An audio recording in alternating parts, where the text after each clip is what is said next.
Eric Chang. I am currently a sophomore at the University of Alabama at Birmingham, majoring in chemistry and digital forensics, and today I will be talking about writing hypotheses for science experiments. All right, so let's get started.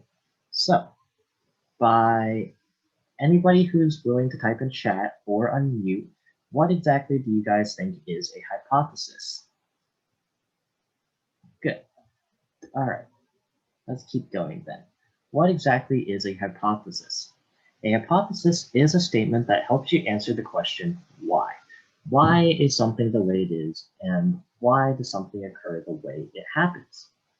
Now, a hypothesis will help you understand different cool aspects of life, from simple things such as why ice melts to more complex, more interesting things such as why plants will grow in the direction of sunlight.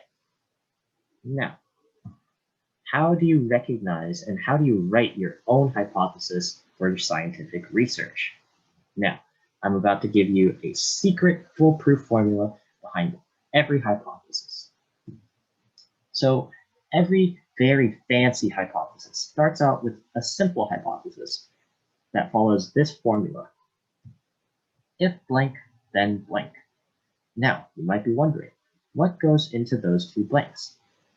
So, the first blank is the independent variable, while the second blank is the dependent variable. Now, by anyone in chat who would like to type it, or anyone who would like to unmute, what exactly do you think is an independent variable? Or what is the definition of an independent variable? Good. What about a dependent variable? Good. All right. So, for review, the independent variable is what you are changing as a scientist. What are you doing to invoke change in the experiment to affect the outcome? Now, the outcome is your dependent variable, what you believe will happen as a result of what you changed in the independent variable. So, using that information, there's a secret better formula for it. So, with a slight change. Now, what is the change that you guys can see in this formula? Right, the because statement. So, unlike the one previously, where you have the independent and dependent variable, you also have this because statement that gives a reason why you think that independent will cause the dependent.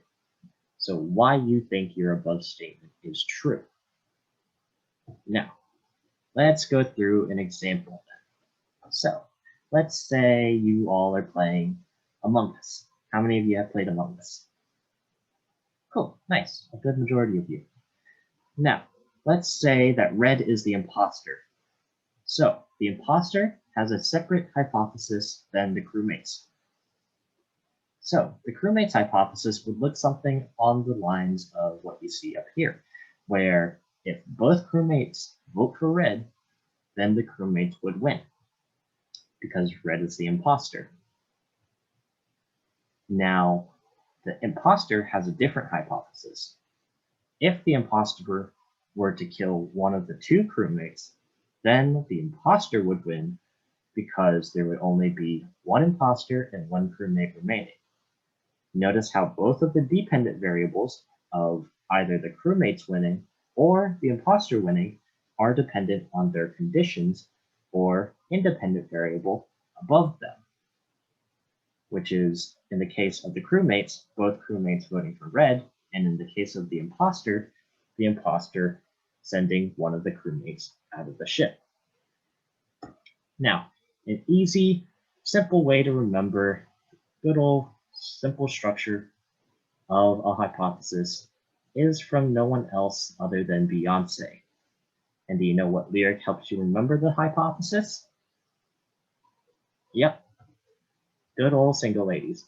If you like it, then you should have put a ring on it. Good old Beyonce helps us remember the simple structure of the hypothesis and will help you through all of your future research career. Thank you so much, and I hope to teach you all in the future.